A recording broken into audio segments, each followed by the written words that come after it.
It was evil. I say like he looked like he was possessed.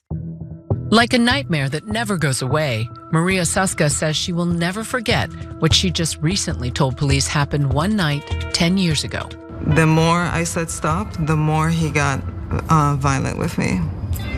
She's talking about Oren Alexander, the infamous real estate powerhouse who she told Miami Beach police raped her. He went from this charming gentleman to this evil predator attacker. He and his brothers Alon and Tal come from a powerful and wealthy family. Well, the brothers in that powerful and wealthy family are now being accused of human trafficking, sex trafficking, and are standing trial in the state of Florida. In fact, federal prosecutors are pursuing these charges against 3 brothers in one of the largest sex trafficking cases in US history. The men stand accused of sexually preying on and abusing women in Florida and New York for over a decade. Now, they have denied these allegations, which is why they're standing trial. And I'm so curious to see how this plays out. Now, on the outside, these men were just tremendously successful. They had built careers in the luxury real estate market. But behind the scenes, according to the prosecutors, the sibling trio used their wealth and influence to sexually abuse women. So Alon, Oren, and Tal Alexander face a combined 12 federal counts in a conspiracy that prosecutors say dates back to at least 2009. So Oren and Alon Alexander are 38-year-old twins. Their brother Tal Alexander is a year older than them. He's 39 years old. Tal and Oren Alexander co-founded a real estate company specializing in luxury properties in New York, Miami, and Los Angeles. And then Alon Alexander went to law school and worked as an executive at their family's private security company. More on that in just a bit. So they do stand accused of some pretty serious allegations here, including drugging, sexually assaulting, and yes, raping dozens of women. Some of the survivors are underaged. The crimes allegedly involved multiple perpetrators, and prosecutors say that the assaults were premeditated and planned in advance. So they claim that because the allegations include flying these women to fancy vacation destinations under the guise of exclusive travel opportunities. But then once they travel there, the women are, and in some cases girls, are allegedly abused. And honestly, it just sounds very familiar. It sounds kind of familiar to the P. Diddy trial. It sounds familiar to Jeffrey Epstein. How widespread is this?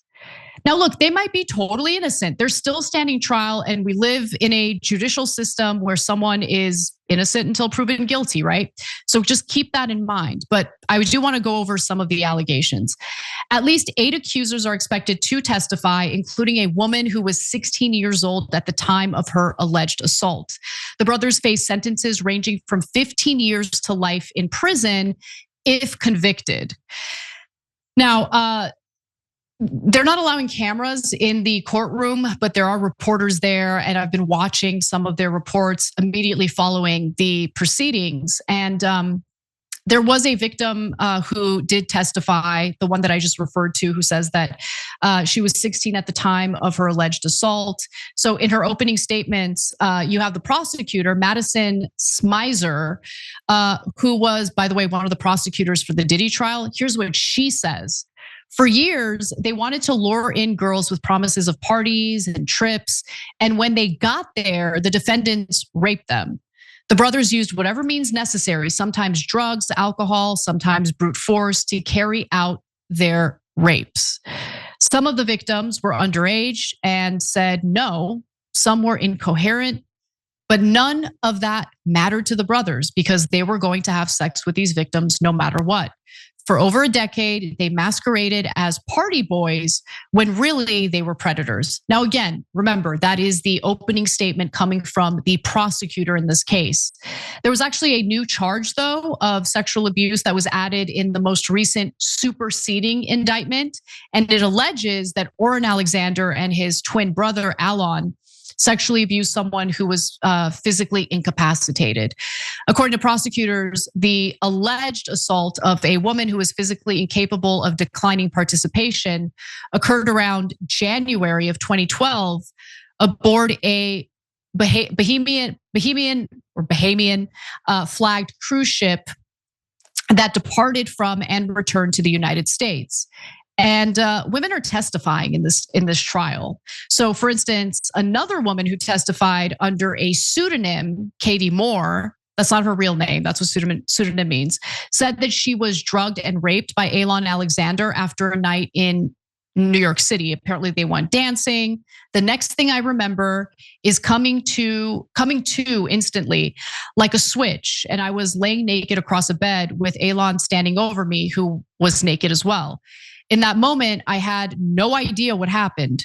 I tried to get out of bed a few times, but Alon kept pushing me back down. Finally, he sat down on the bed and I said I was able to get up. And I said, I don't want to have sex with you. And he said, you already did. Absolutely horrific.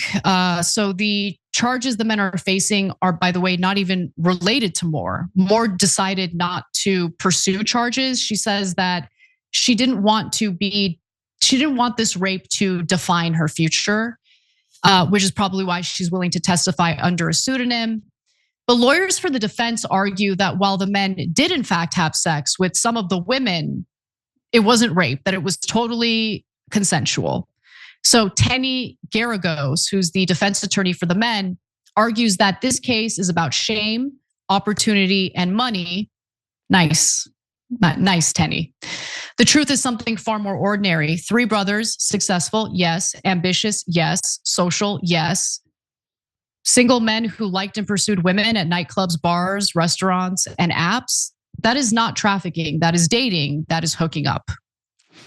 And Deanna Paul, who is representing Tal Alexander, acknowledged that the brothers were womanizers, but said there is no evidence her client actually unlawfully or acted unlawfully toward the women. Not good. You know what else isn't good? The fact that the men are now being held without bail in Miami. So it seems like the judge might be concerned that they're a flight risk. They're also facing a ton of civil suits, and those suits will probably come up after the federal case against them wraps up. But it just started, so I'm sure we'll learn more moving forward. Now, the 3 accused brothers do have an interesting family history. So they have a 4th brother named Neve Alexander. He is not accused of any wrongdoing. I want to be very, very clear about that. But he does go to watch the trial. He's married to someone named Cassie Arison, who happens to be the heiress of the Carnival Cruise empire. And Cassie, is also known as a publisher, philanthropist, and art collector. She founded the Tel Aviv-based magazine As Promised. Now, her mother, Sherry Arison, is the richest woman in Israel with an estimated wealth of $5 billion. And Sherry was a controlling shareholder of Bank Hapoalim, Israel's largest bank, which I'm obviously not familiar with. And the bank faced major US investigations and had to pay an $800 million settlement to resolve US probes tied to tax evasion by US clients. So a lot of interesting things happening there. I think we'll be following the trial. I'll be giving you some information about it as it develops. The Alexander brothers' parents, Shlomi and Orly Alexander, owned a private security company in Miami called Kent Security Services. So this is a very well-connected, affluent family. The 3 brothers aren't just facing allegations from 1 or 2 women. There are many women, and these allegations date back to over a decade. So we'll see how it plays out, but pretty scary stuff. It's scary to see what people are capable of when they think they can act with impunity, when they think they can get away with it. If these allegations are proven to be true, of course. All right, I'm gonna read some comments before we wrap up the show. We will have a bonus episode for our members. I want to talk a little bit about Kash Patel's shenanigans in Milan. And let's see, what else do we got? Yeah, we're going to talk about that. We might have some other stories to cover. But for now, we've got Konstantin Kaviris who says, what does the Dow have to do with Epstein? Oh, the Dow. That makes just a little sense. So he wrote Dow, DAO at first, which is funny. Dana Brecht says, I've seriously thought about denouncing my US citizenship in order to be able to stop paying taxes. I don't want you to do that. I think that it is special and valuable to be an American. And I'm proud to be an American. I hate my government. I don't think that my government is indicative of what this country is. When I think about my country, I think about the people in this country and what we are capable of. So I don't think you need to do that, but I really want to find a way to do a modern version of the Tea Party. Mohit writes in and says, what is the ideal situation? What steps needed in an ideal world where we don't go to war with Iran, say F you to Netanyahu, but also have regime change for citizens that isn't the monarchy, but a liberal Muslim democracy? Mohit, I love you, but it is not our job to do regime change or to spur regime change. It's up to the Iranian people, okay? It is never helpful for a foreign country to come in and decide who the leader of, Iran should be or any other country should be. I hear what you're saying and my heart breaks for the Iranians who want better leadership.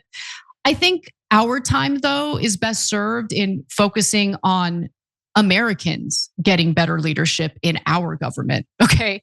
We should control what we can control and not meddle in other countries' business. That's my take on it. And besides which, the regime change isn't really meant to be carried out on behalf of the Iranian people. It's meant to be carried out on behalf of Israel's interests, and that is a disaster. All right, we've got 2 more minutes. Let's go to a few more comments. All right, let's go to Willie Kitt. Becky proclaimed biggest fan. You just read a comment from my hubby, GCAT, who I made turn this on so you could educate him about the market. LOL, I love TYT. Tiger Lily says, Rump has been a criminal his whole life, and how soon we've forgotten that he is a convicted sexual abuser. He did lose that civil case, that's true. And Rob3 Chatsworth says, if guilty, these guys need to die in prison. And I know I'm not supposed to agree with things like that, but I agree. Anyway, we don't need people like that in society. Preying on people, including underage girls. They're disgusting. Again, if proven to be true. Every time you ring the bell below, an angel gets his wings. Totally not true, but it does keep you updated on our live shows.